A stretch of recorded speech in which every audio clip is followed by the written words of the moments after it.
देखिए, ये भारत के हर नागरिक के लिए बहुत ही गौरव और गर्व का दिन है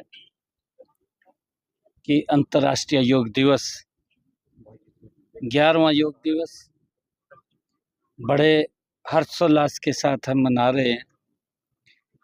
और हमारे लिए, हरियाणा के लोगों के लिए तो और ही गौरव की बात है कि जिस अंतर्राष्ट्रीय योग दिवस में स्वयं स्वामी रामदेव जी महाराज पूरे हरियाणा के लोगों के साथ जुड़ करके योग करेंगे।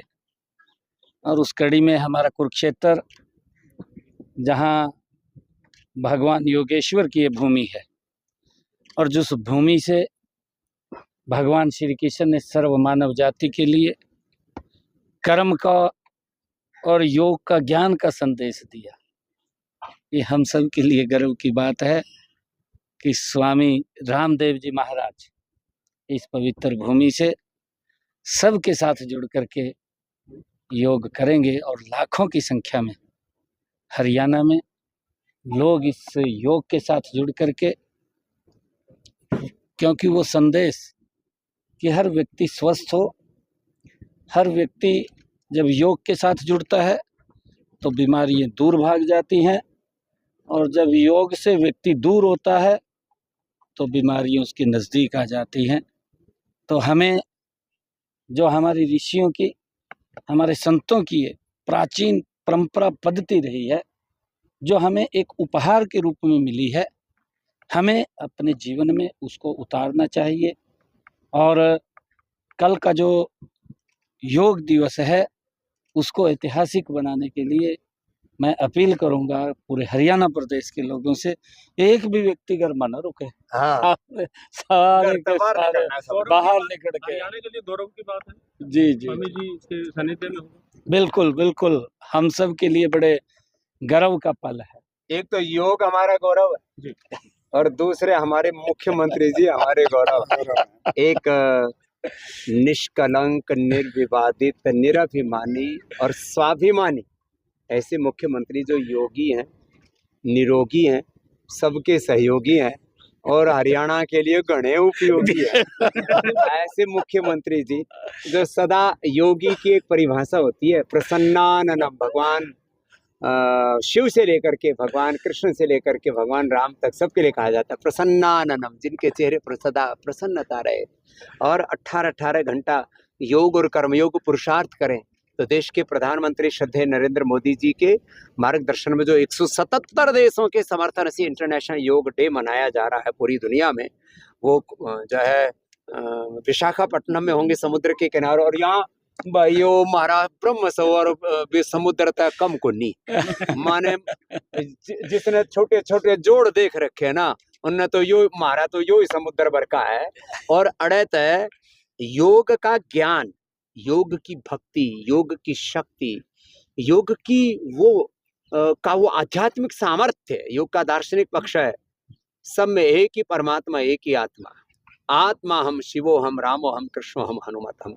ये योग का आध्यात्मिक पक्ष लोगों के मन प्राण चित्त चेतना आत्मा में उतर जाए। और योग का क्रियात्मक पक्ष माने आधा 1 घंटा लोग योगिक व्यायाम, आसन, प्राणायाम, ध्यान करके स्वस्थ रहे तन मन से, और योग लोगों की आचरण में उतर जाए।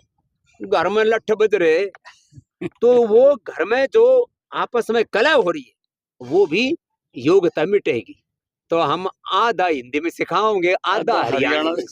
तो ये विशाखापट्टनम में प्रधानमंत्री जी होंगे, वहां से सीधा योग करेंगे, देश पूरा देखेगा, उनको जुड़ेगा। देखिए, हमारे लिए बड़े गर्व की बात है कि ऐसे राष्ट्र पुरुष जिनके कण कण में इस राष्ट्र के उत्थान के लिए जिनका पूरा जीवन है, और उन्होंने जो हमारे ऋषियों की, संतों की ये प्राचीन पद्धति रही है जो विलुप्त हो गई थी, उस योग को, उस विरासत को यूएनओ के अंदर अंतरराष्ट्रीय मंच के ऊपर उठा करके पूरे विश्व को, आज उसकी थीम भी है वन वर्ल्ड वन हेल्थ, एक विश्व एक स्वस्थ, उसको आगे बढ़ाने का काम देश के यशस्वी प्रधानमंत्री नरेंद्र मोदी जी कर रहे हैं।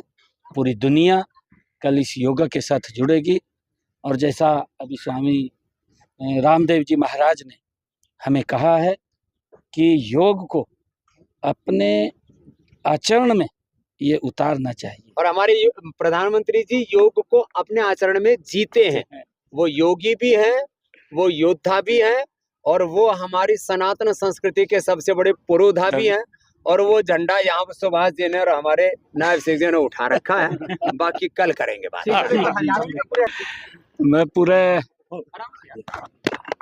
जी सर, पूरे हरियाणा पे किसका मैं सभी ਨੂੰ मैं निमंत्रण ये देता हूँ कि कल सुबह अपने अपने घरों से 4 बजे इस योगा के लिए प्रस्थान करें, और जो ये योगा प्रोटोकॉल है हम इसमें हिस्सा लें और अपने जीवन को स्वस्थ और सुंदर बनाएं। सुंदरता भी इसी में, योग में ही सुंदरता है, और योग में ही व्यक्ति का जो शरीर है वो हष्ट पुष्ट है। और जो आदरणीय प्रधानमंत्री जी का सपना है, उन्होंने देखा है कि भारत 2047 तक विकसित राष्ट्र बनेगा, तो उसकी सबसे मजबूत कड़ी अगर कोई है तो ये योगा। योग आधारशिला। ठीक है।